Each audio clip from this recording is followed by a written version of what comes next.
மனித வாழ்வு நிலையற்றது. மனித நேயம் என்று நிலைத்திருக்கும்.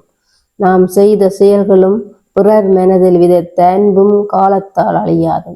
அன்பு, பணிவு, இறைபக்தியும் நிறைந்த வாழ்வை வாழ்ந்த அமரர் இராமநாதி முத்துலிங்கம் அவர்களின் ஆத்மா சாந்தி வேண்டி மாதகல் நுணசை முருகன் ஆலய அறக்கட்டளை பக்தி பூர்வமாக சிறப்பு வழிபாட்டை நடத்தியது. அதனைத் தொடர்ந்து அன்னாரின் நினைவு போற்றும் வகையில் பொருளாதாரத்தில் மிகவும் பாதிக்கப்பட்ட குடும்பங்களுக்கு உலருணவு பொதிகள் வழங்கப்பட்டன. இந்த மனிதநேய பணி அன்னாரின் நினைவை நற்செயல்களின் வழியாக இன்று நிலைநிறுத்தும் உயரிய முயற்சியாக அமைந்தது. ஒரு வாழ்க்கை முடிந்தாலும் அவர் விதைத்த கருணையும் பகிர்ந்த அன்பும் செய்த நற்காரியங்களும் மக்களின் இதயங்களில் என்றும் வாழும். அன்னாரின் ஆத்மா இறைவனின் திருவடியில் நித்திய அமைதியடைய நாம் அனைவரும் இணைந்து பிரார்த்திப்போம். கானா சுதர்சன். நான் மாதகல் மேற்கு மற்றும் மாதகல் தெற்கு கிராம அலுவலராக கடமையாற்றுகின்றேன்.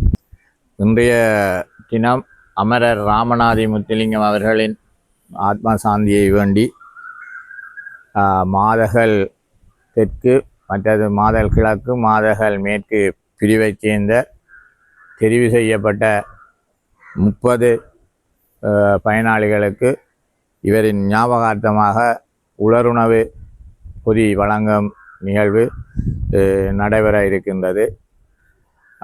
உண்மையிலே எந்த ஒவ்வொரு கிராமத்தை எடுத்தாலும் அந்த கிராமத்தில் இருக்கின்ற 100% மக்களும் வசதியான மக்கள் அல்ல. கிட்டத்தட்ட அந்த கிராமத்திலே 40-45 வீதத்துக்கு மேற்பட்ட மக்கள் உண்மையாக வறுமை கோட்டின் கீழ் தான் வசிக்கின்றார்கள். இந்த நாட்டின் பொருளாதார நிலைமைகள் காரணமாக உண்மையாக அவர்கள் கஷ்டப்பட்ட நிலையிலே வசிக்கிறார்கள். அவரானவர்களுக்கு இவ்வாறான அறக்கட்டளை மாதல் நுணசை முருகன் ஆன்மீக அறக்கட்டளை மூலம் இவ்வாறான உதவிகள் வழங்குவது சாலச் சிறந்ததென கருதுகிறேன். அந்த வகையிலே இந்த நிகழ்வுக்கு பங்களிப்பு செய்த அனைத்து நல்லுள்ளங்களுக்கும் நன்றியை கூறிக்கொண்டு இறைவன் இவர்களை ஆசீர்வதிப்ப வேண்டி விடைபெறுகிறேன். நான் 150 மாதல் கிழக்கு கிராம உத்தியோகராக பணியாற்றுகிறேன். எனது பெயர் திருமதி திவாகரன் விதுஷா.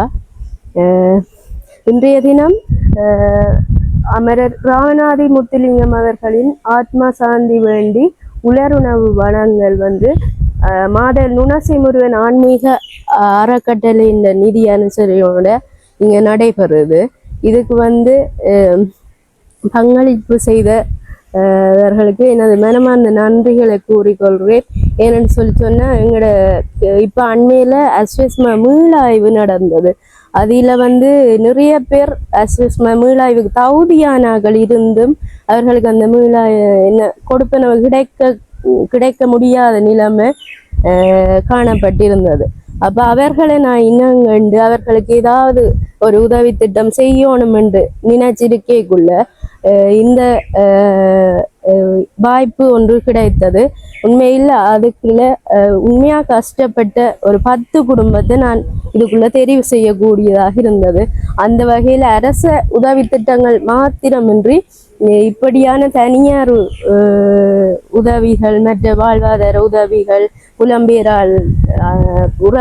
புலம்பெயர் உறவுகள் உதவிகள் இங்கே மாதல் கிழக்கு மற்றும் தெற்கு மேற்கு மக்களுக்கு தொடர்ச்சியாக கிடைக்கப்பட்டிருக்கிறது. இதால எங்களுக்கு உண்மையில பணியாற்றுவது மிகவும் இலகுவாயிருக்கிறது என்று சொல்லிட்டுன்னா நிறைய பேருக்கு இந்த உதவிகளை நாங்கள் பகிர்ந்தளிக்கக்கூடியதாக இருக்கிறது. அந்த வகையில் பயனாளிகள் எனது கிராமத்தில் தெரிவு செய்யப்பட்ட பயனாளிகள் சார்பில் எனது மனமார்ந்த நன்றிகளை கூறிக்கொள்கிறேன். இந்த பயனாளிகளை இந்த அஸ்வஸ்மா மீளாய்வு நடந்தது. உண்மையா அஸ்வஸ்மா கிடைக்க வேண்டிய கஷ்டமான நிலையில உள்ளாக்கள் சில காரணங்களால அவைக்கு கிடைக்க முடியாம இருக்கிற நிலைமை காணப்பட்டது. அப்படியான ஆட்களை நான் இதுக்குள்ள உள்வாங்கி இருக்கிறேன். எமது கிராம பிரிவு வந்து J154 பிரிவை சேர்ந்த இந்த கிராமத்தில் கடந்த மாதம் 5ஆம் தேதி 5ஆம் மாதம் 20ஆம் தேதி அமிர்தம் அடைஞ்ச ராமநாதி முத்துலிங்கம் ஐயா அவர்களுடைய ஞாபகத்தால் அமெரிக்காவில் வாழும் சின்னையா அவர்களின் அனுசரோடு வந்து நுணசை முருகன் அறக்கட்டளையோட பண உதவி நிதியுதவியோட எமது கிராமத்தில் சரி செய்யப்பட்ட 25 குடும்பங்களுக்கு தலா 4200 ரூபா இப்போ உணவுப் பொருட்களை வழங்க உள்ளோம். அந்த வகையில் வந்து இந்த தெரிவான வந்து உண்மையில் வந்து எமது கிராம சிவரன் சேர்ந்து நானும் இந்த அறக்கட்டளை ஒரு அங்கத்தாக இருக்கிறபடிய அவற்ற உதவியோடு நான் இந்த தெரிவுகளை செய்து வச்சுக்கேன். அந்த வகையில் எல்லாரும் இந்த உணவுப் பொருட்களை வழங்கிய சின்ன அவர்களுக்கும் அதுக்கு பண உதவி செய்த கொடையாளர்களுக்கும் நன்றியை தெரிவித்துக் கொள்கிறேன். நன்றி, வணக்கம்.